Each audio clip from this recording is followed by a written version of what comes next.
आदरणीय तेजस्वी जी ने महिलाओं के हित के लिए जो काम का कहा है, वो सेम काम कांग्रेस पार्टी, हमारी पार्टी ने भी मिलकर इस योजना का हम लोगों ने तय किया है। और तेजस्वी जी जो बात बोलते हैं वो तेजस्वी जी ये बात करते हैं। आप देखिएगा, जिस समय वो 17 महीने के लिए उप मुख्यमंत्री बने तो उनके कलम से लाखों की संख्या में नौकरियां निकलीं। किनके लिए निकली? उन युवाओं के लिए निकली जिनको रोज़गार की ज़रूरत थी। और आज क्या हो रहा है? वही रोज़गार उसी गांधी मैदान में जहां उन्होंने अपने कलम से नौकरियां बांटा था, आज वही युवाओं को इस ठंड में लाठी डंडा पड़ रहा है। क्योंकि अगर अच्छा ये काम कर रहे हैं जय सिंह, अच्छा काम कर रहे हैं, हम इनका सपोर्ट करेंगे। अगर गलत काम करेंगे वो भी चीज़ हम दिखाएंगे कि बगहा विधानसभा में जय सिंह जी गलत काम कर रहे हैं। जी, मैं हिंदुस्तानी, आप देख रहे हैं हिंदुस्तानी अच्छे न्यूज़। हम अभी छोटकी पट्टी में हैं और छोटकी पट्टी में हमारे साथ जय सिंह है। और जय सिंह बगहा विधानसभा के युवा नेता हैं। और तेजस्वी यादव जी आए थे, कार्यकर्ता सम्मेलन था, उसमें ये नहीं थे। बहुत लोग वहाँ पे कमेंट कर रहे थे, खुद हम अपने कानों से सुने हैं, जय सिंह नहीं आए हैं, जय भैया नहीं आए हैं, ऐसा क्या बात है? और जय सिंह कहाँ थे, जय भैया कहाँ थे कि नहीं आए? अच्छा न्यूज़ में आपका स्वागत है भैया। चलो मेरे भाई, बहुत बहुत धन्यवाद। लेकिन पहले जो लोग ये बात कह रहे थे, और आपको भी ये बात समझने की ज़रूरत है कि आदरणीय तेजस्वी जी राजद के कार्यकर्ता सम्मेलन में आए थे। और जो राजद है वो कांग्रेस, राजद, माले, ये इंडिया गठबंधन है। और मैं एक कांग्रेस का सिपाही हूँ। और हम लोग अगर इंडिया गठबंधन का कार्यक्रम होता तो उसमें मैं ज़रूर होता। और क्योंकि ये राजद का कार्यकर्ता सम्मेलन था और अपने कार्यकर्ताओं को वो संदेश देने आए थे जो नेक काम उन्होंने बिहार में किया है, तो कहीं ना कहीं आप देखिए, अगर बीजेपी का प्रोग्राम होगा तो उसमें जेडीयू के नेता लोग नहीं ना जाएंगे, वो तो बीजेपी के कार्यकर्ताओं का कार्यक्रम है। तो जो लोग ये सोच रहे हैं वो लोग को ये बात जानने की ज़रूरत है कि जब इंडिया गठबंधन का कार्यक्रम होता बगहा में तो सम्मिलित सारे लोग वहाँ पहुँचते हैं, क्योंकि ये राजद का कार्यक्रम था और हम खुद यहाँ थे भी नहीं। वैसे भी हम बगहा के ही हित में कहीं बाहर थे, तो इस कारण से हम वहाँ नहीं पहुँच पाए हैं। पटना क्या करने गए थे, ये भी जरा ऑडियंस को बताइए। हाँ, नहीं, बिल्कुल बिल्कुल। पटना जाने का मुख्य कारण ये था कि हमारे बगहा विधानसभा के लगभग 24 बच्चे, दिव्यांग बच्चे जो ठीक से चल नहीं पाते हैं, कुछ ऐसे बच्चे हैं जो ठीक से बोल नहीं पाते हैं, कई ऐसे बच्चे हैं जिनके मुंह से लार गिरता है, कुछ ऐसे बच्चे हैं जो सुन नहीं पाते हैं, उन लोग का इलाज को लेकर लगभग 24 बच्चों का इलाज पटना में, जिसमें कुछ बच्चों का ऑपरेशन भी हो रहा है। तो ऐसे बच्चों को लेकर हम पिछले 5-6 दिन से पटना में थे और बहुत सकारात्मक रिजल्ट आया है। आपके चैनल के माध्यम से मैं ये बोलना चाहता हूँ कि अगर ऐसे कोई भी बच्चे हों जो ज़रूरतमंद परिवार के, जिनके बच्चे का हाथ पैर नहीं है, तो आर्टिफिशियल हाथ पैर भी देने का हम लोग काम कर रहे हैं। तो एक सकारात्मक पहल है और इसलिए मैं पटना में था, और कोई बात नहीं है। इतना सभी आप मदद कर रहे हैं, काम कर रहे हैं, सिर्फ आप अकेला क्यों काम कर रहे हैं? बगहा विधानसभा में और सभी तो नेता हैं, सांसद, विधायक, मंत्री और लोग भी हैं, तो उन लोगों को भी तो काम करना चाहिए, ऐसा ना? नहीं नहीं नहीं नहीं, ऐसा बात नहीं है। मुझे लगता है बगहा में बहुत सारे समाज सेवी लोग हैं और बहुत अच्छे लोग हैं, बहुत बुद्धिजीवी लोग हैं, और अपने अपने स्तर पर हर कोई काम कर रहा है। और मुझे बड़ा अच्छा लगता है, क्योंकि देखिए, समाज सेवी बोलना बड़ा आसान है, बट समाज सेवी धरातल पर काम करना वो बहुत कठिन बात है। बहुत सारे ऐसे युवा लोग हैं, बहुत सारे ऐसे पुराने साहित्यकार लोग हैं, बहुत सारे ऐसे वो आपके ग्रुप्स चलते हैं जो जनहित में बहुत अच्छा काम कर रहे हैं बगहा में। लेकिन सोचिए, सोचने वाला बात यह है, एक बच्चे का नहीं, 24 बच्चे का ऑपरेशन करवाए उनका, और जो विकलांग है उन लोगों का पैर लगवाने का ये प्रयास कर रहे हैं, और वहाँ पे पटना में जा कर के ये लगवाए भी हैं और इलाज भी करवा रहे हैं। ये समझने वाला बात है कि अगर ऐसा इनके जैसा हमारे बिहार में अगर विधायक हो जाए तो हमारा बिहार कितना प्रगति पे जाएगा, आप लोग समझ सकते हैं। और 2025 में विधानसभा का चुनाव आने वाला है। हम पूरे बिहार वासियों से कहना चाहेंगे कि आप लोग सोच लीजिएगा, एक उंगली का निशान आप लोग नहीं समझते हैं ना, अपना अधिकार खुद खो देते हैं और नहीं समझते हैं कि एक उंगली का महत्व कितना है। आप लोग अपने लिए नहीं, अपने बेटे के लिए, अपने बेटी के लिए, अपने भविष्य के लिए वोट दीजिएगा, और नेता नहीं, अपना बेटा चुनिएगा जो कि आपके दुख में सुख में काम आवे। बगहा विधायक राम सिंह वो एक ऐसा बयान दिए हैं कि उनके बयान जो है बहुत सारे सोशल मीडिया पे चल रहा है। एक बार उनका बयान सुन लिया जाए, उसके बाद आप क्या कहिएगा, और प्रेस कॉन्फ्रेंस करके माफ़ी भी मांगे हैं वो विधायक जी। लोगों ने रखता है और जो थाने को देता है, जो रिपोर्ट अब मुझको पता नहीं है, लेकिन एक बात मैं पूरे बगहा वासियों को यह आश्वासन देना चाहता हूँ कि जो निर्दोष है वो किसी कीमत पर नहीं बच पाएगा। यह एनडीए की शासन है, इस शासन में कोई निर्दोष आदमी नहीं बच पाएगा, न रोड पर घूमेगा। उसको जेल के अंदर जाकर उसको हमें भुगतना पड़ेगा। इस पे क्या कहिएगा? नहीं देखिए जो निर्दोष है वो रोड पे क्यों नहीं घूमेगा, कहाँ जाएगा? नहीं देखिए, दो चीज़ समझने का बात है। विधायक जी जो बात कह रहे हैं, मुझे नहीं लगता कि वो जानबूझकर बोले होंगे।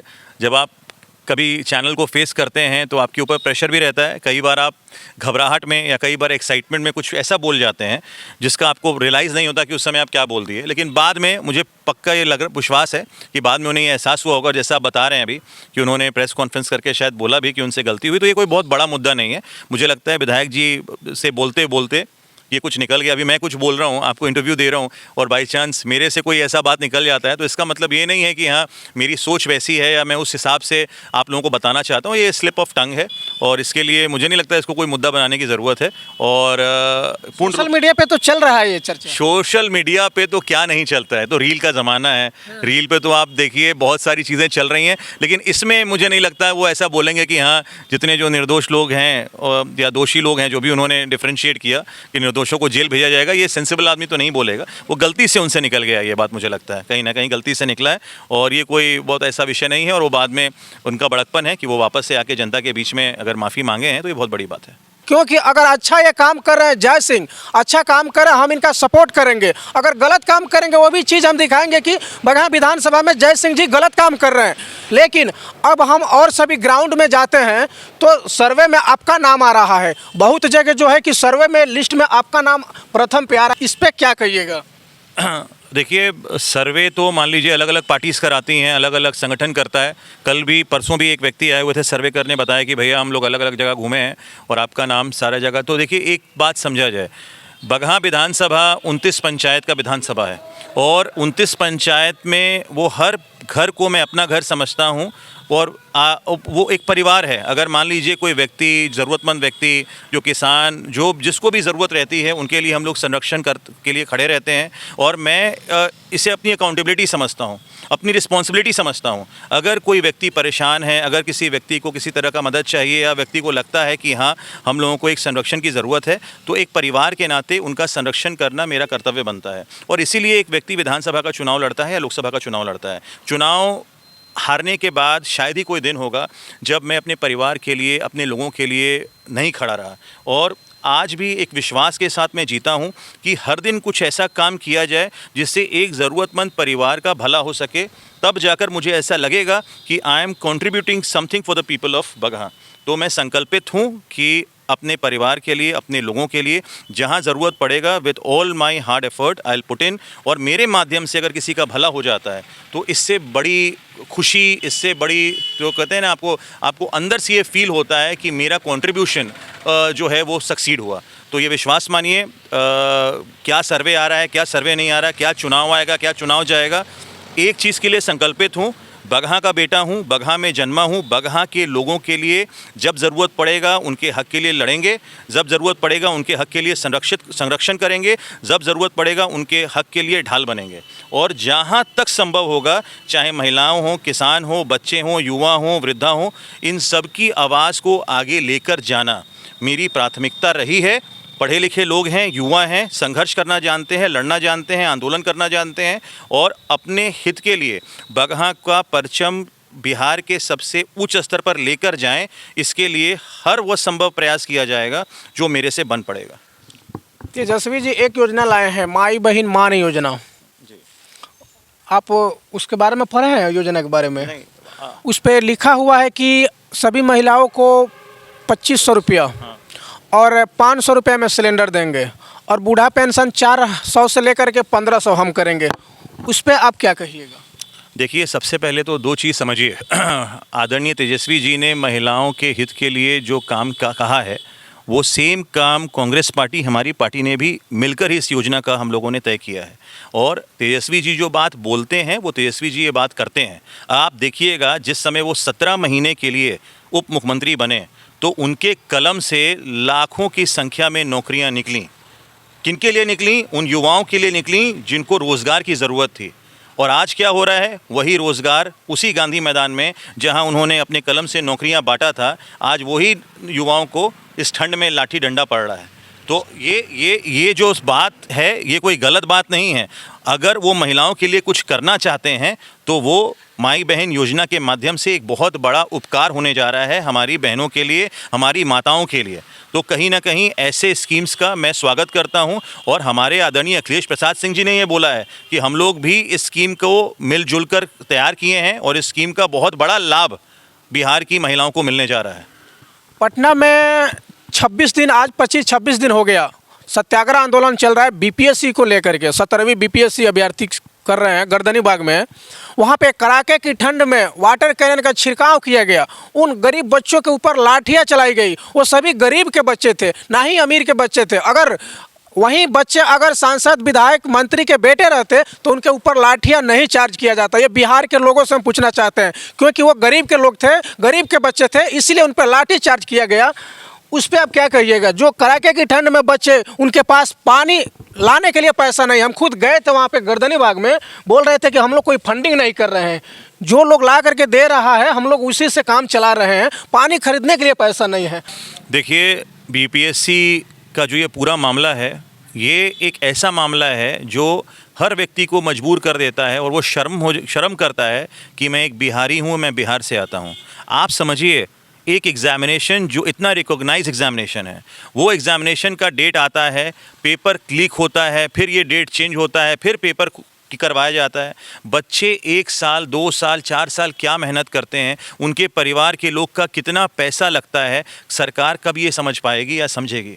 आप समझिए कि आज पूरे बिहार की बात छोड़ दीजिए, देश की बात छोड़ दीजिए, पूरे विश्व में आज बिहार के नाम पर लोग, बिहार के नाम की धज्जियां उड़ गई हैं। जिस तरह से आने वाले भविष्य के साथ ये जो आने वाले अफसर ही हैं ना, बीपीएससी वाले लोग, ये लोग आगे आने वाले बिहार का निर्माण करेंगे। आप उनको दौड़ा कर डंडे मार रहे हो, आप उनको दौड़ा कर आप कहते हो कि हम उनको नौकरी देंगे। ये क्या डंडा उनके लिए दौड़ा कर, मतलब सड़कों पर नौकरी मिल रही है डंडों के माध्यम से? कितना दुर्भाग्यपूर्ण बात है। और वो संविधान में शांतिपूर्ण आंदोलन कहाँ नहीं लिखा? गांधी जी ने शांतिपूर्ण आंदोलन करके देश को आज़ादी दिला दी। और आज अगर वो बच्चे अपने हक के लिए बैठे हुए हैं, आप उनकी बात नहीं सुनते हो, आप पेपर लीक कराते हो, आप डेट चेंज कराते हो अपने किसी अधिकारी के ऊपर। अभी तक आपने हिम्मत नहीं जुटा पाया कि आप उनके ऊपर कार्रवाई करें। और लगातार, ये कोई नया कहानी नहीं है, लगातार बिहार में पेपर लीक की समस्या चली आ रही है। कोई सिस्टम ये लोग नहीं बना पाए हैं। और ऊपर से ये हिटलर शाही शासन जो है बिहार सरकार का, अगर हिटलर शाही शासन करना ही है तो इन छात्रों पे मत करिए, क्योंकि जब ये छात्र तैयार हो जाएंगे और छात्र आंदोलन खड़ा हो जाएगा तो अच्छे लोगों का, अच्छे मुख्यमंत्री, प्रधानमंत्री की खटिया खड़ी कर देंगे। तो ये बात सरकार को समझना होगा। बीपीएससी छात्रों के साथ जो हो रहा है वो घोर अन्याय है और मैं पूर्ण रूप से उन लोगों के साथ खड़ा हूं। और मुझे लगता है कि आज तक अगर जो सबसे घटिया बर्ताव छात्रों के साथ हो रहा है तो आज बिहार और पटना में हो रहा है, जिसकी घोर निंदा होनी चाहिए। कितना शर्म का बात है कि बिहार के युवा को, जो बिहार के भविष्य है, उनके ऊपर लाठी चार्ज किया जा रहा है। यही संदेश जब दूसरे स्टेट में जाता है तब ना हमारे बिहार वालों को बिहारी बोला जाता है। बिहारी गंदा लैंग्वेज बना दिया है लोग, दूसरे स्टेट के लोग। क्योंकि अगर हमारे बिहार में इस प्रकार से बिहार के भविष्य के ऊपर लाठी से, डंडे से, वाटर कैनन के छिड़काव से अत्याचार किया जाएगा तो दूसरे राज्य के लोग छोड़ थोड़ी देंगे, वो लोग तो टिप्पणी करेंगे ही। और बिहार सरकार को शर्म आना चाहिए कि ये लोग बिहार के हमारे भविष्य हैं, सब कोई ऑफिसर है, एसडीएम है, सब कोई इसमें, और उन लोग के ऊपर ऐसा बर्ताव कर रहा है। ये कितना अच्छा है। और विधानसभा चुनाव में आप लोग क्या कह रहे हैं और कैसा नेता चुनना है कि ताकि आप लोग के सामने आ जाए, सामने देख लीजिए कि कैसे लाठी से, डंडे से, वाटर कैनन से छिड़काव हुआ। इस पे आप लोग क्या कहते हैं बिहार के लोग? मेरा प्रयास कैसा लगा कमेंट करके बता सकते हैं। जय हिंद, जय भारत।